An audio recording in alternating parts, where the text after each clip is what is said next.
Kita nak buat air coklat. Air coklat ni dia tak ada gula putih. Dia berkhasiat lah. Tapi kita nak buat air coklat. Kita air panas dulu. Pakai ni lah bahan-bahan dia. Ada sudu, cawan, air panas. Lepas tu ais. Lepas tu bubuk coklat tu. So, jom kita mula buat air coklat drink. Nah, ni adik satu. Ada ambil satu-satu. Ambil satu-satu. Ni kita kena letak bubuk dia 3 cawan. Okay guys, jom kita mulakan buat air coklat drink. Kita nak kena buka dulu serbuk coklat dia. Sabar adik, sabar.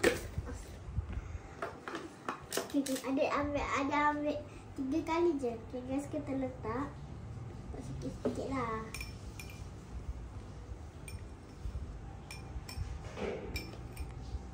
Gila asal. Okay, cepatlah.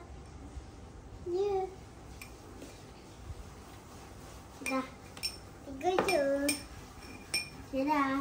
Dah. Lepas tu. Mana penutup tu adik? Lepas tu kita letakkan air panas seorang sedikit sahaja. Tak payahlah banyak-banyak. Sebab ni nanti kan tak cukup.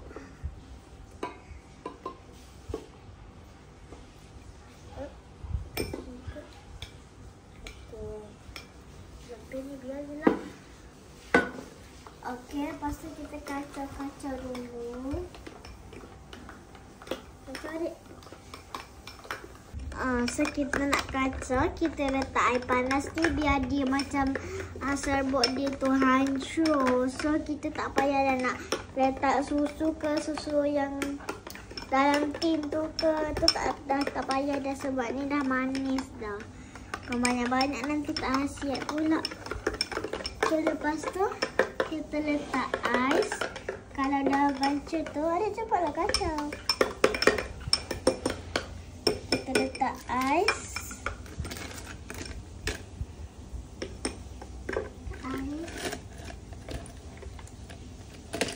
Letak ais guys. Makanlah pula. Langsung ni. Tak.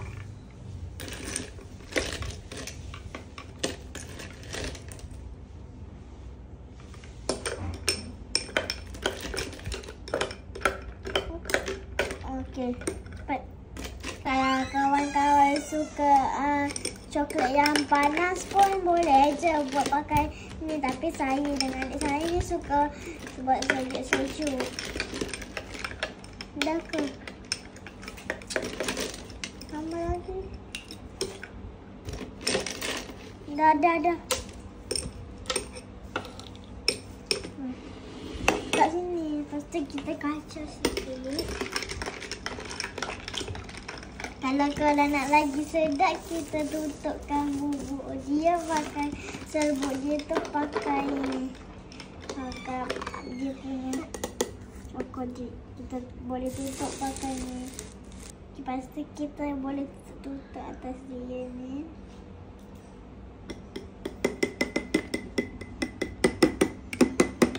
Kalau korang tak nak pun tak apa, ni saya nak. Okay, dah. Okay guys, dah siap kita punya air coklat drink kita. Lepas ni korang boleh buat dekat rumah. Kat mana-mana lah boleh buat. Yang penting kat tempat-tempat rumah pelindung ni lah. So korang boleh cuba buat. Okay, so jom kita cuba rasa.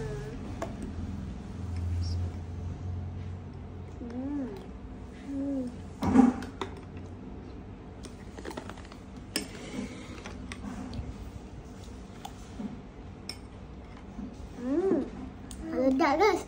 Dah lah dia tak sihat. Bukan, dia sihat.